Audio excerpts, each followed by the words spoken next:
60% of Canadians say they would get the COVID-19 vaccine as soon as it was available to them, according to a new poll by Angus Reid.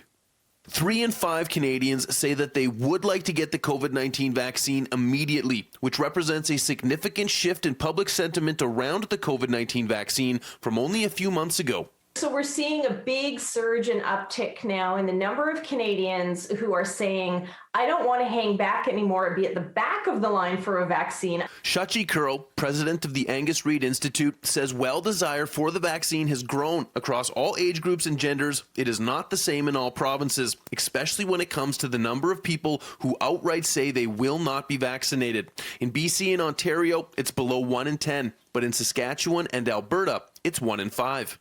Now, I would point out that a majority in Alberta still say they intend to be vaccinated. It's not like the numbers are completely flipped. You just see higher numbers of vaccine resistance in that province. According to the survey, half of Canadians believe the amount of time they will have to wait for their turn to receive the vaccination will take too long. Right now, the limitation here and in every jurisdiction is the quantity of the vaccine. As we get more and more quantity, we'll be able to provide that and open up the eligibility criteria more.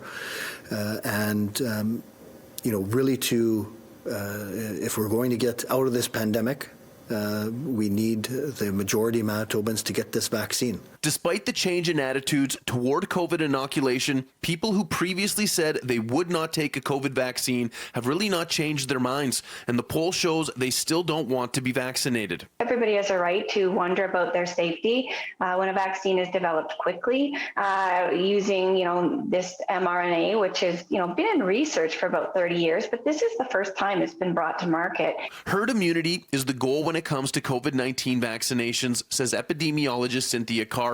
She understands some of the hesitancy about receiving the vaccine. However, children under 18, those who are pregnant, and people with certain allergies are not going to be getting the vaccine. So Carr says every person in the eligible group who does receive the shot puts us in a better position for herd immunity and personal protection. Ultimately, we would hope that a minimum of 70% of more of that group, 18 and older, will participate. In Winnipeg, Mark Neufeld, City News.